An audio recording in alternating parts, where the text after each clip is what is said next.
Hi అండి. మనం ఇప్పుడు నారా లోకేష్ గారి గురించి మాట్లాడుకుందాం. అన్నా లోకేష్ అన్న, నువ్వు డెవలప్మెంట్ ఏమీ చేయలేదన్నా. ఎడ్యుకేషన్లో కానీ ఆర్ఎల్స్ ఎంప్లాయ్మెంట్లో కానీ అసలు నువ్వేమీ చేయలేదు. చేశానని ఫీల్ అవుతున్నావు.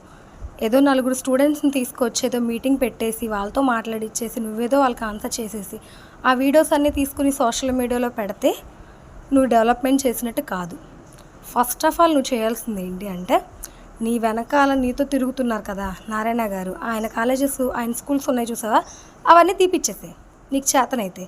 లేదు అవి ఉంటే మన స్టేట్కి మంచిది అనుకున్నావు అనుకో, అప్పుడు ఏం చేయాలంటే ఫీజెస్ అనేవి నువ్వు ఒక మిడిల్ క్లాస్ ఫ్యామిలీ నుంచి వచ్చినా కూడా వాళ్ళు కట్టుకునేలాగా వాళ్ళ ఫీజెస్ అనేవి నువ్వు క్రియేట్ చేయి. అలా నువ్వు చేయకపోయావు అనుకో, నువ్వు డెవలప్మెంట్ చేసినట్టు ఏమీ కాదు. ఆ చేతనైతే స్కూల్స్ డెవలప్ చేయి, లేదంటే ఉన్న ప్రైవేట్ స్కూల్స్లో అయినా ఫీజులు తగ్గించు. నువ్వు చేయాల్సింది అదే.